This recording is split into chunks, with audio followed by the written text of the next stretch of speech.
Mais bonjour à tous et bienvenue dans ce nouvel épisode de Je bâtis ma maison. Alors, je sors un peu de ma zone de confort. On est sur une nouvelle plateforme et on est sur la plateforme Zoom. Alors, tout simplement, alors aujourd'hui, pour commencer, je suis tout seul et puis au fur et à mesure des épisodes, je suppose que vous aurez de plus en plus nombreux à venir. L'idée, surtout, c'est que ce soit vraiment un live et que ce soit pas simplement un monologue, puisque là, je vois qu'on perd un peu d'intérêt et ça va vite se souffler. Donc, c'est pas l'intérêt. Donc, j'ai commencé une nouvelle formule déjà, vous avez peut-être remarqué, avec des petites capsules live. C'est pas, je me trompe, c'est 1 minute pour ma maison. Et donc là, l'idée, c'est vraiment de vous partager des petites pépites que j'ai reçues ou j'ai glanées, tout simplement, soit par mon expérience, tout simplement, qui m'ont été transmises. Et donc, avec grand plaisir de vous les transmettre. Ici, l'idée est un peu différente, c'est de prendre une thématique et en début de semaine, je vous la partage et puis après, on en discute ensemble. Et c'est surtout des thématiques qui vont vous faire gagner de l'argent. Puisque maintenant, on voit que les taux d'intérêt sont de plus en plus hauts, que les matériaux sont plus chers, que les terrains deviennent plus rares. Donc, je pense que chaque pépite que vous allez pouvoir cumuler comme renseignement, en tout cas pour faire diminuer le prix de la facture finale de la construction de la maison, ce sera 1 euro de gagné. Donc, en tout cas, bienvenue à cet épisode. Alors aujourd'hui, on l'a intitulé Zéro gaspillage de mètres carrés parce que ce qui coûte le plus cher dans les bâtiments, c'est toujours les mètres carrés perdus. Alors tout simplement, on voit dans les maisons parfois des grands espaces, des grands couloirs ici. Alors ça peut être très beau, c'est très esthétique. Et je pense que maintenant, on est quand même à un moment de sobriété. Donc, il faut peut-être un peu examiner les choses et un peu faire attention. Donc, je me propose en tout cas d'essayer de trouver des trucs et astuces. Et voilà, je vous partage déjà en tout cas deux, trois photos que moi j'ai fait dans mon gîte, puisque vous avez vu derrière, on a construit les éco-gîtes. Et puis l'idée, c'était aussi de vous partager un petit peu ce qu'on a fait à l'intérieur. Alors, j'espère que le partage passera bien. Voilà. Voilà. Je pense que la photo va disparaître là. Voilà. C'est parfait. Donc, l'idée, c'était quoi ici? On se trouve dans une chambre et dans la chambre, vous avez un grand placard. Ce placard, en fait, si vous regardez la forme, je suppose que vous avez compris qu'il se trouve en dessous de la cage escalier qui mène vers l'étage. Dans la partie de droite, dans la penderie, vous voyez qu'il y a une petite porte. Et si vous observez, mais vraiment attentivement, le petit meuble où il y a trois tiroirs, d'abord c'est une récupération, donc on a fait un meuble de cuisine, on a récupéré un petit meuble qu'on avait de trop, on l'a mis simplement en peinture, comme ça je ne pense pas que ça ressemble de trop à un meuble de cuisine, on a changé les petites poignées, et surtout ce meuble est moins profond que les étagères que vous avez sur la gauche. Du coup, on a fait un fond, un faux fond, si je m'exprime mieux comme ça. Et si vous regardez bien derrière les cintres, vous voyez qu'il y a une forme de planche et vous voyez aussi à droite un petit trou qui est en fait tout simplement pour faire glisser cette porte. Et qu'est-ce qu'on peut cacher là derrière? Je prends peut-être un exemple, une planche à repasser. C'est pas ce qu'il y a de plus sympa tout au niveau visuel. On a mis là aussi, tellement l'espace est grand, un séchoir, tout simplement. Voilà, un petit séchoir pour la maison de vacances, c'est pas mal. Donc, jusque-là, on a fait chose de pas mal, mais voilà, on n'est pas non plus génial. Il faut pas non plus rêver, hein. Donc, qu'est-ce qu'on a fait de plus? Si vous observez maintenant le meuble sur les grandes planches que vous voyez sur la gauche, si vous regardez vraiment bien, verticalement, vous voyez une ligne. Et en fait, les deux planches plutôt du bas sont amovibles. C'est-à-dire que si vous tirez, tout simplement, vous allez rentrer dans un petit grenier. Alors, ce grenier, en fait, il a la dimension du palier. Donc, c'est pas mal. Vous voyez la profondeur. Là, à mon avis, on doit être à 90 centimètres. Et donc, si vous faites ça fois 2, on est quand même à 180 centimètres d'espace. Donc, vous voyez quand même qu'il y a un beau petit volume de rangement. Alors, moi, en tout cas, je m'en sers pour ranger les transats, les meubles d'été, des choses ainsi. Donc, si on structure bien, l'ensemble des choses qui sont sur la terrasse peuvent se ranger pour l'hiver. Ou bien, ça peut être aussi en été, je m'en sers souvent pour loger là le lit bébé ou la chaise bébé, tout simplement. Mais comme ça, c'est des choses qui ne nous encombrent pas dans la maison. Maintenant, on aurait pu prévoir une petite planche sur la partie supérieure et ça aurait été plus esthétique. Et là, vous auriez un petit endroit, un petit grenier ou quoi que ce soit. Nous, on en profite là. Sincèrement, on met les couettes d'été ou couettes d'hiver. Après, on va les plastifier, ça ne dérange pas vraiment, mais j'aurais pu effectivement finir ça avec une petite planche. Voilà, c'était juste pour vous inspirer sur une petite idée que nous, on a eue et qui fonctionne très, très bien. Ça, c'est notre cage escalier. Et si je devais recommencer maintenant, eh ben, le palier que vous aviez vu sur la photo précédente, donc je reviens un tout petit peu là-dessus, donc vous voyez qu'en profondeur, là, on a plus ou moins 90 centimètres. Par contre, moi, ce que je vais m'intéresser, c'est au pan de mur que vous avez à gauche, donc le pan de mur où il y a de l'argile, hein, de teinte claire. Là, il doit faire plus ou moins, je pense, 80, 85 centimètres. Et si je l'avais fait un peu plus large, quand je dis un peu plus large, c'était 15 à 20 centimètres plus large, ce qui n'est pas grand-chose en soi. Eh bien, à ce moment-là, je réduisais un tout petit peu la taille du palier, je dirais, pour monter l'escalier. Donc là, on a 85 centimètres de profondeur et je le mettais à 80. Et dans le fond, je viens d'avoir 20 centimètres. 20 centimètres sur plus ou moins 1,60 m sur une hauteur, parce que là, je suis en plafond cathédrale, 3 mètres et quelques d'hauteur. Vous imaginez quelle belle étagère pour mettre des livres? Waouh! Et ça, c'est un espace que j'aurais pu récupérer, mais très facilement. En plus, les livres, ça aurait décoré la pièce, donc ça aurait été pas mal. Et dans les deux premières marches d'escalier, ça c'est un deuxième espace qu'on aurait pu récupérer, j'aurais pu faire un meuble à chaussures. Voilà. Donc quelque chose qui est techniquement très facilement faisable. Et ça coûte pas grand-chose de le faire en plus. Ici, on est de l'autre côté de la cage d'escalier et de l'autre côté, alors je sais, j'ai deux gîtes en miroir, donc je n'ai pas de photo du bon gîte, donc vous allez dire, tiens, la machine, c'est un peu bizarre, elle prend le bon sens. Et en fait, on a récupéré de nouveau le bas de l'escalier pour mettre la machine à laver. Et là où il y a le pot de produit, d'ailleurs, c'est pas bon, on a changé de produit depuis là, on met quand même des produits un peu plus naturels maintenant. Et du côté gauche, là où il y a la prise, eh ben là, on se retrouve avec l'espace du palier. Donc, on a vraiment peu d'espace perdu et on aurait pu encore les optimiser avec ce que je viens de dire maintenant. Alors ça, c'est qu'un petit exemple. Il y en a plein comme ça dans une maison et regardez autour de vous. Je suis persuadé que vous allez trouver encore des trucs et astuces. Si vous prenez la photo suivante, alors là, il faut y être un peu imaginatif. Vous allez prendre le miroir et dans le miroir, vous voyez qu'il y a un genre de petit meuble à côté de la toilette et entre la toilette et la porte. Et là-dedans, en fait, qu'est-ce qu'on a fait? Ben, c'est l'arrière de notre coffre électrique. Et on a récupéré un peu d'épaisseur, ben, tout simplement pour faire une petite étagère. À gauche, on a fait une toilette suspendue, donc toute la partie armature est de l'autre côté, à côté du coffre électrique. Donc de cette manière-là, on a vraiment essayé d'optimaliser pratiquement tous les mètres carrés qu'on pouvait dans la maison. Voilà. Je pense que c'est petites astuces qu'on pourrait faire, mais là, on joue petit. Parce qu'on joue sur les petits volumes, c'est gentil, c'est mignon ce que je propose là, mais j'ai envie de jouer gros bras avec vous. Et du coup, je vous propose un peu ce plan. Alors, je vais l'agrandir un petit peu, parce que sinon, on ne voit pas grand-chose. Voilà. Alors, c'est les photos que j'ai prises sur Internet. Donc, ça peut être Tartampion ou Paul, je m'en fous complètement. Je ne suis pas là pour juger des personnes ni des plans qui ont été faits, simplement pour voir des situations que monsieur Anne, tout le monde pourrait voir si vous cliquez 3 fois sur Internet. Et qu'est-ce qu'on voit là? Ben, une maison qui a l'air sympathique. Il y a 3 chambres apparemment. Et moi, je vois que la voiture a la plus grosse chambre de toute la maison. Je ne sais pas. Donc, vous êtes en accord avec ça ou pas? C'est une bonne question. Et si maintenant, on n'était pas en accord avec ça, est-ce qu'on pourrait faire des solutions? Pourquoi pas? Maintenant, de nouveau, ben, on voit qu'il y a un accès. Donc, si la voiture rentre en marche avant, j'aurais tendance à dire que le pôle échappement est peut-être à l'arrière. Si elle est rentrée en marche arrière, ben, quand elle va démarrer le matin, je crois que ça va amener un tout petit peu de pollution dans la maison. Est-ce que ça a du sens aussi? Voilà. C'est des raisonnements.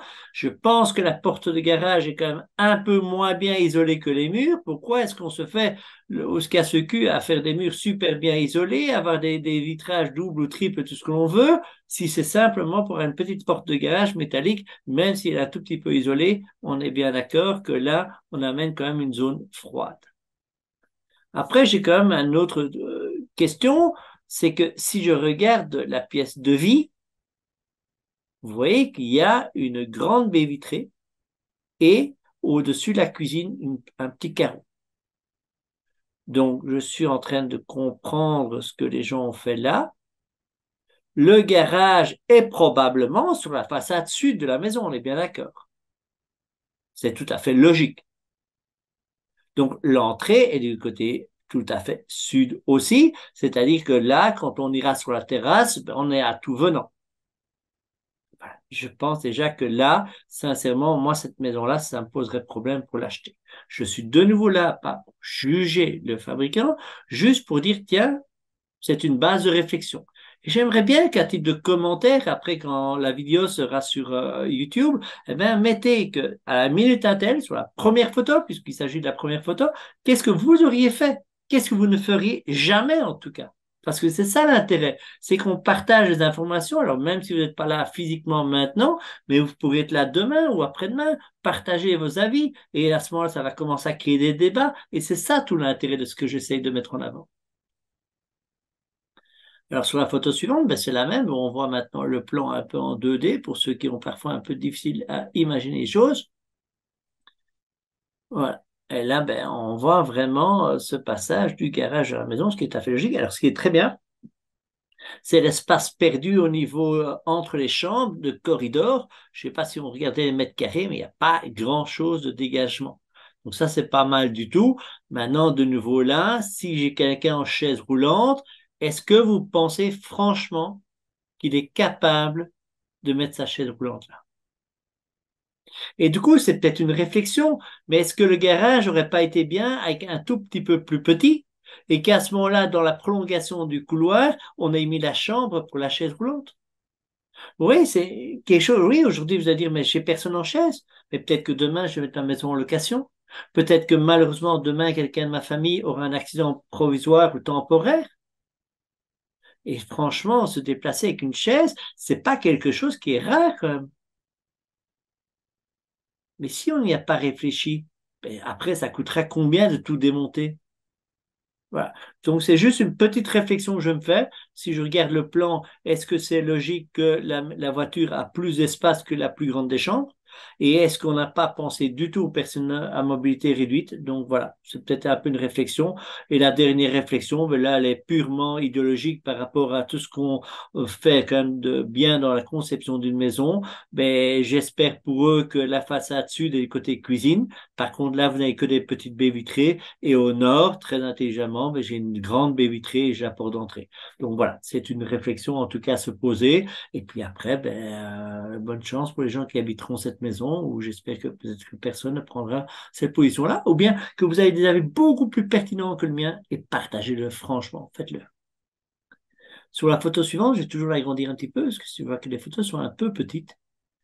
Alors, on a toujours la même problématique de la voiture, toujours. Alors là, si on regarde quand même, pas mal fait, les trois chambres en enfilade, avec quand même le couloir qui passe, je trouve que c'est quand même pas mal réfléchi. On a toujours un petit problème, et vous allez dire que je vais insister quand même beaucoup là-dessus, c'est que, je n'ai toujours pas l'orientation à la maison, mais j'ai grande baie vitrée sur deux façades opposées. J'aime à croire qu'il y en a certainement une qui est au sud, donc ça veut dire que j'ai une grande baie vitrée au nord. Je pense quand même que là, il faudrait revoir un peu la copie. Sinon, au niveau agencement, ben, vous me dites dans les commentaires, ben, ce que vous pensez de ce plan. Moi, je trouve que c'est pas mal du tout.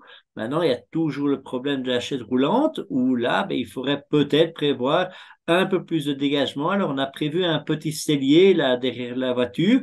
Ben, peut-être que là, ça serait intéressant d'avoir mis une zone, en tout cas, où il y a la porte là et on voit la porte qui est refermée, enfin l'ouverture de la porte et la porte qui donne sur le mur.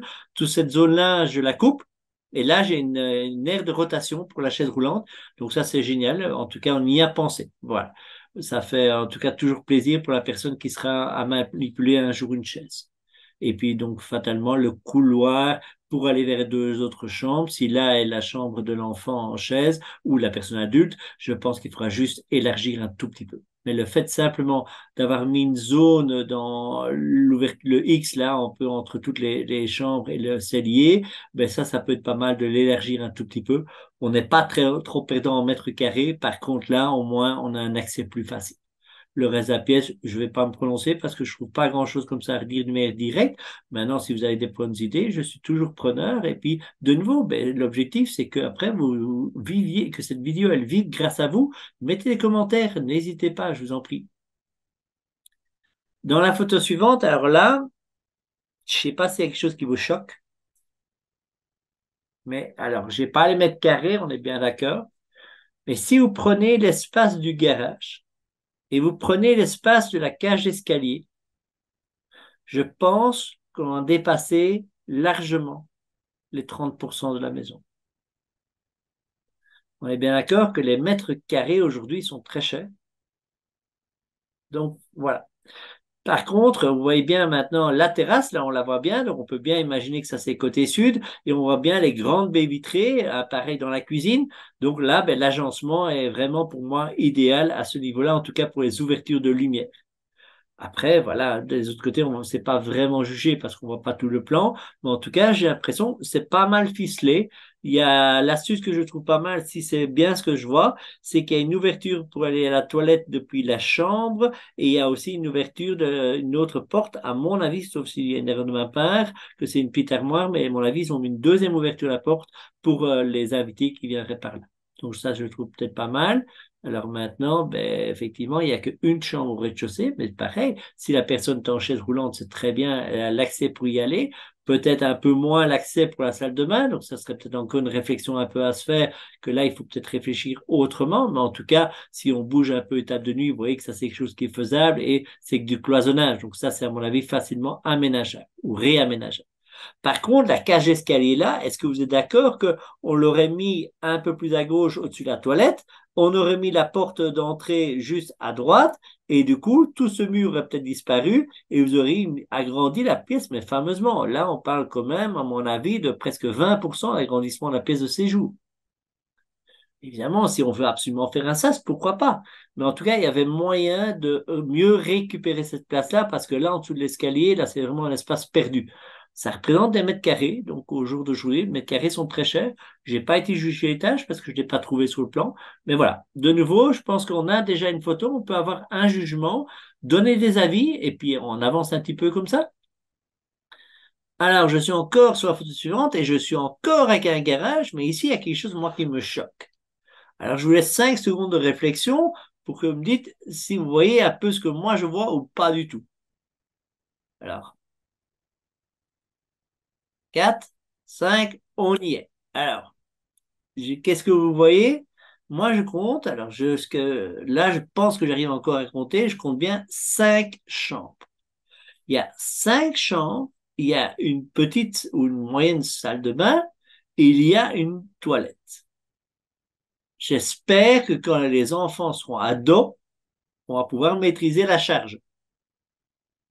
On a toujours le problème de la rotation de la chaise dans les espaces. Donc là, ce serait peut-être quelque chose à réfléchir. Et puis, j'ai moi quelque chose qui me choque. Si vous êtes avec 5 chambres, ça veut dire, à mon avis, 4 enfants et 2 parents. Donc, on a 6. Et à 6, on a le petit volume qui est là. Et on a le garage, alors qui ne représente pas notre pièce de séjour, mais pas loin de là, hein, puisqu'il est décalé sur le mur. Est-ce qu'on est toujours dans une logique? La voiture, demain, aura plus d'espace dans votre maison que vous-même. Hein? Par tête de pipe, c'est clair qu'en mètres carrés, la voiture a plus de mètres carrés que les humains. Donc peut-être que c'est la nouvelle donne, hein? Peut-être, voilà, je ne sais pas, mais là, je pense que j'ai quand même un problème avec ça. Et là, cette maison, c'est pas mal non plus. Donc là, on voit un bâtiment sur la gauche qui est pas mal, avec 2 garages, un beau toit, la hauteur, et à droite, on a la maison principale. Je vais dire presque maison principale, parce que si on avait été un peu plus loin, presque le garage aurait été plus grand que la maison. Hein. Je vous montre le plan. Et là, je pense que sur le plan, c'est encore, moi, ça me choque. Mais de nouveau, si on trouve normal que les mètres carrés que l'on donne à une maison, à une voiture, ici en l'occurrence à 2 voitures, soient presque plus importants que le nombre de mètres carrés par individu qui habite la maison, ben voilà, c'est que ça doit être quelque chose que j'ai pas bien compris. Donc voilà, ben, en tout cas, ce jugement-là. Maintenant, si tu regardes au niveau des espaces perdus et tout ça, ça c'est pas mal. Ça fera juste un tout petit peu élargir près de la chambre 1. En tout cas, de nouveau, je pense quand même à la chaise roulante qui là va être un peu difficile. Alors, réaménager pour une chaise roulante, franchement, ça coûte pas très cher. C'est bouger une cloison de 10-15 cm. Donc, c'est quelque chose de tellement facile. Et si un jour vous voulez revendre ou si vous voulez louer, ça, c'est une plus-value pour votre maison. Ça coûte presque rien de le faire maintenant. Par contre, s'il faut le faire après, ça coûtera très très cher. Et on revient toujours avec le même type de maison. Et là, j'aimerais bien qu'on réfléchisse un tout petit peu à qu'est-ce qu'on pourrait faire à la place de ça. Alors, je comprends très bien les gens qui me disent, oui, mais Jean-Luc, on pense à nos vieux jours, on aimerait bien avoir une maison plein pied, c'est tellement facile et tout ce qu'on veut. Et voilà. Mais il faut diminuer aussi les mètres carrés. Vous avez quand même entendu parler de la loi climat et résilience. Et dans cette loi, il y a quand même quelque chose qui va intervenir en pas longtemps. C'est le gel des mètres carrés au niveau du sol. Est-ce que on a quand même vu sur deux, trois images qu'il y a des fois où une grande partie de la maison, 25, voire 30% de la maison des mètres carrés au niveau du sol sont, voilà, voitures. Or, vous savez que la voiture, c'est à l'extérieur. Vous mettez sur des treillis de recyclage ou bien des dalles alvéolées d'une manière ou d'une autre. La voiture se portera très très bien et elle sera à l'extérieur. Vous mettez un petit carport dessus, comme ça, ben, au moins, elle sera à l'abri des intempéries si c'est ça que vous avez peur. Mais elle n'a pas besoin de chauffage pour la nuit, hein, la voiture, je vous assure. Hein. Donc là, peut-être que la réflexion pourrait être un peu différente. Alors, je vais faire un calcul assez amusant, à mon sens. Après, vous me direz ce que vous en pensez. Je prends cette photo-ci et je prends la photo suivante. Et là, je trouve quand même que le fabricant, il a fait quelque chose de très intelligent. Les mètres carrés de la voiture, ici, ont été mis en carton. Alors, vous allez me dire, oui, mais le carton, on n'a pas besoin de faire toute la largeur de la maison. Peut-être que derrière, on aurait encore pu, peut-être là, loger un petit cabanon ou un abri pour les vélos ou le matériel de jardinage, par exemple. Mais tout ça ne doit pas, absolument pas, être, entre guillemets, avec des mètres carrés et des murs maison. Si on revient sur la photo précédente, et on va faire une supposition. Vous allez dire, ouais, mais Jean-Luc, je ne crois pas que c'est la bonne dimension, et je m'en fous de ce que vous allez dire. Moi, je vais partir sur le principe qu'on est sur un cube, un grand rectangle, et que ce rectangle, en fait, il fait 8 mètres de profondeur et 10 mètres de largeur. Et que maintenant, on voit quand même qu'ils n'ont pas fait très bas, parce que si vous regardez bien la porte du garage, on est quand même une certaine hauteur. Et moi, je vais estimer qu'ils ont fait la pièce d'entrée pour qu'elle ne soit pas trop écrasée à 2,60 m de hauteur. Donc, on a une empreinte sur le sol de 8 mètres sur 10 mètres. Donc, si je calcule pas trop mal, j'espère que ça va encore. On est à 80 mètres carrés. Ça, c'est notre empreinte sur le sol, garage compris. On a 2,60 m de hauteur, donc le pourtour de la maison fois la hauteur, on est avec 93, on va arrondir 94 mètres carrés de mur. Dedans, il y a des vitres, il y a tout ce que vous voulez. On va compter le nombre de mètres carrés de mur plein. Cette maison, si elle fait 80 mètres carrés, le prix du jour, avec de la qualité quand même un peu mieux, on arrive en premier prix à 2500 € le mètre carré, c'est ce qu'on entend souvent. Je ne parle pas des gens qui vont auto-construire, je parle au prix qu'un clé en main va être fait. Donc, on va se trouver avec 80 mètres carrés fois 2500 €, on va se trouver avec 200 000 € pour cette belle maison. Et maintenant, au rez-de-chaussée, derrière le garage, alors on ne le voit pas, mais on peut imaginer qu'il y aurait une chambre. Si je prends maintenant la photo suivante, on a gagné ou perdu le garage, mais n'oublions pas, on vient de perdre une chambre. Par contre, au niveau de notre impact sur le sol, ça c'est pas mal. On a plus ou moins perdu 3 mètres de largeur, donc le 10 mètres, on n'a plus que 7 mètres. 7 fois 8, jusqu'à preuve du contraire, ça fait 56 mètres carrés. On est, je parlerai de prix un peu plus tard. Donc, on a avec une surface 25% plus faible. Donc, notre empreinte sur le sol, 25% de moins. Mais je suis d'accord, on a toujours perdu une chambre. Et maintenant, je vais pousser le vice un peu plus loin. Les murs, tout à l'heure, je vous ai dit que la pièce principale faisait 2,60 m. Et maintenant, je vais mettre la pièce de vie à 2,40 m. Et je vous assure que, à part si vous êtes le géant Atlas, alors ça c'était en Belgique, je ne sais pas si vous avez un exemple aussi de géant en France, mais je pense que le géant Atlas faisait 2,24 m. Donc avec 2,40 m de plafond, lui, il va se sentir un peu écrasé. Moi, je fais 1,86 m. Alors maintenant, je suis un peu tassé, on va dire plutôt 1,84 m.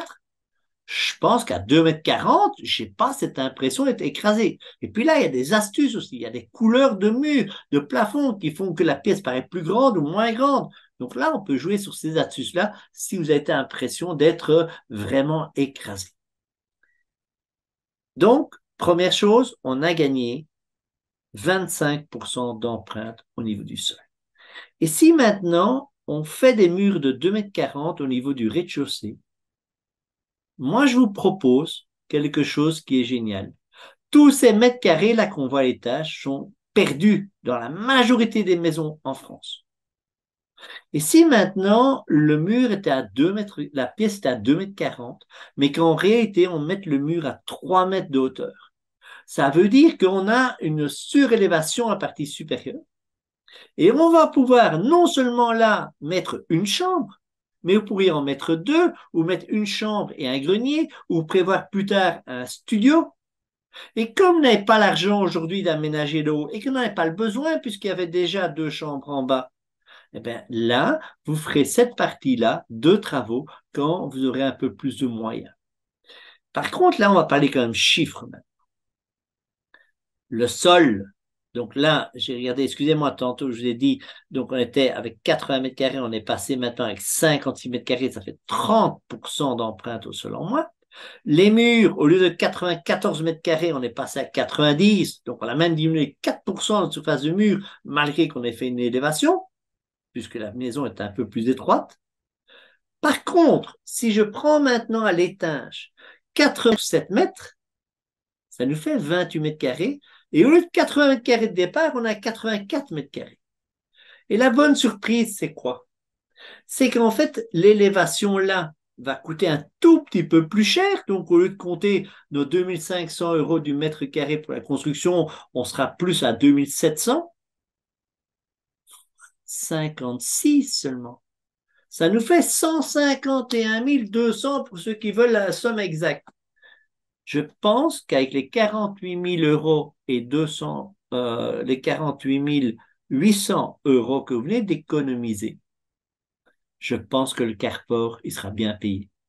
Et dans le toit, moi j'ajouterais peut-être deux choses très sympathiques. Alors en fonction de la pente, vous pourriez mettre une fenêtre de type fenêtre de toiture. Alors pour pas citer un marque, il y a Velux, mais il y a plein d'autres marques. Par contre, il existe aussi maintenant des fenêtres Velux qu'on peut étendre pour en faire une genre de petite terrasse.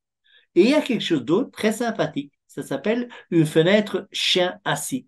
Alors, je n'ai pas prévu de photo expressément parce que j'aimerais bien que vous alliez maintenant sur Internet et que vous allez faire des recherches. Puisque vous êtes dans la conception de votre maison, eh bien, il est temps de commencer à faire des recherches. Et là, vous ne savez pas, il ne faut pas aller chercher n'importe quoi. Je vous dis exactement ce qu'il faut aller chercher. Fenêtre chien assis et vous aurez des belles surprises. En plus, on parle tout le temps de taxes, tout ce qu'on veut au niveau des maisons. Et comme dans les chambres à l'étage, ben, elles ne seront pas tout à fait hautes au niveau plafond. En loi carrée, c'est là-dessus que le foncier se compte. Eh bien, vous savez quoi? Vous ne payerez pratiquement rien. Par contre, on a quand même réduit de 30 mètres carrés le nombre de surfaces habitables dans le bas. Donc, on vient de gagner presque 50 000 € sur la maison et on vient d'économiser sur les impôts peut-être quelques centaines d'euros, mais sur les 20-30 prochaines années, c'est pas mal. Et soyons encore plus loin dans le raisonnement. J'ai dit aujourd'hui, vous êtes un jeune couple, vous n'avez qu'un enfant, donc les deux chambres en bas, c'est largement suffisant. Demain, la famille s'agrandit un petit peu et du coup, vous allez aménager la chambre à l'étage. Et après-demain, qu'est-ce qui va se passer quand les enfants seront partis? Et si dès le départ, sur le carport, vous aviez déjà prévu là un escalier de secours, quoi que ce soit, et en même temps, ça deviendrait un studio à louer. C'est pas un beau complément pour votre retraite? Donc, vous voyez que toute la réflexion des mètres carrés, jusqu'où on peut aller. Mais le plus important à tenir aujourd'hui, je viens de faire diminuer le prix de votre maison de 25% sans que vous perdiez au niveau de votre confort. Vous avez une solution aussi pour phaser la construction en 3 temps, sans l'étage en un premier temps au niveau des finitions. Dans un deuxième temps, ça deviendra un revenu locatif, à la seule condition qu'on accepte que notre Rolls-Royce qui est garé là sur la gauche ne soit plus en dessous d'un clos fermé. Et si vous voulez absolument quelque chose de fermé, vous savez quoi? Il existe des petits garages en kit que vous allez mettre là derrière. Je ne pense pas qu'avec 48 000 euros, il faudra cette somme-là pour l'acheter. Voilà, c'était ma réflexion en tout cas de ce premier live avec ma nouvelle formule. J'espère que ça vous a plu, que c'était pas trop long pour vous. En tout cas, cette vidéo, elle a le mérite maintenant de faire une nouvelle vie qui ne m'appartient plus. Elle va être sur les réseaux à partir de demain. Et du coup, ben, moi, je dis, ben, on se voit dans pas longtemps. Et en tout cas, je serai heureux qu'à la prochaine fois, on soit 2, 3, 4. Et voilà, allons-y. On ne compte pas, on va pas limiter non plus nos invités. Et puis s'il y a trop de monde, eh ben, on fera deux sessions et puis voilà. Voilà. Si jamais vous avez aimé cette vidéo, ben, un petit pouce levé, ça fait toujours un peu plaisir. Si vous abonnez à la chaîne, c'est pas mal non plus. Et si jamais ben, vous intéressez un peu plus à la conception d'une maison, ben, sachez qu'il y aura aussi le lien pour aller directement sur un rendez-vous dans mon agenda. Et aujourd'hui, ben, j'ai parlé de la maison de Pierre-Paul Jacques, mais pas la vôtre. Donc, si vous souhaitez, pendant 30 minutes, on parle de votre projet et uniquement de votre projet. C'est gratuit, vous pouvez le faire. Donc, moi, je pense que ça vaut la peine. Au pire, vous avez vu que ce soir, j'ai peut-être donné deux, trois petits conseils. J'ai quand même auto-construit les gîtes là qui sont là juste derrière. Et voilà, de cette expérience, avec tout un tas d'experts, on a fait une formation. En plus, ça, maintenant, elle est hop là, c'est difficile à le prononcer. Elle est éligible au fonds public. Donc voilà, autant en profiter. Voilà. Donc, si ça vous intéresse d'en savoir un peu plus, ben, sur le site jebâtismamaison.com, il y a le lien sur le calendrier. Dans la description, il y a aussi. Et sincèrement, ben, un petit pouce levé, c'est pas mal. Mais ce qui me ferait le plus plaisir, vous savez quoi? Mettez-moi en commentaire ce que vous voudriez faire à la place des gens dans la photo 1, 2, 3, 4. Et donc, moi, je vais essayer de décomposer la vidéo. Comme ça, vous pourrez dire, ah, la minute 5, je suis pas d'accord avec ce que tu as dit, Jean-Luc. Moi, j'aurais fait ça, ça et ça. Et c'est ça, on va commencer à faire vivre cette vidéo. Et c'est ça tout l'intérêt de ce que j'essaie de mettre en place. Si c'est que pour moi, vous m'écoutez, franchement, j'ai pas besoin de ça. Donc, voilà. Moi, je le fais pour vous. Donc, profitez-en. C'est un cadeau que je vous fais. Ça me prend du temps de le faire. Je le prépare. J'essaie de me renseigner. Maintenant, voilà, je n'ai pas la science infuse et surtout pas, je ne suis pas architecte, je ne suis pas ingénieur, je suis parti de mon autoconstruction et on a essayé de bâtir avec des experts vraiment quelque chose pour donner de la valeur ajoutée. Donc voilà, on partage ça et puis si ça vous fait plaisir, ben, refilez l'information à des amis parce que eux sont en train peut-être de construire et ce sera toujours intéressant qu'ils aient l'accès aussi à ces différentes vidéos. Moi, je vous dis une bonne soirée et puis on se retrouve alors dans 15 jours puisque l'idée c'est de faire un live tous les 15 jours et la semaine prochaine, je vous partagerai un reportage ou un interview que j'ai fait d'un de mes invités. Donc moi, je vous dis en tout cas pour la nouvelle vidéo, de toute façon sur la chaîne, ce sera tous les jeudis, il y aura une nouvelle vidéo, soit la vidéo du live aujourd'hui, là c'est le vendredi, et si c'est la vidéo de nouvelles choses que je mets en route, elle sera dès le jeudi en ligne. Voilà, moi je vous dis à la semaine prochaine et à bientôt.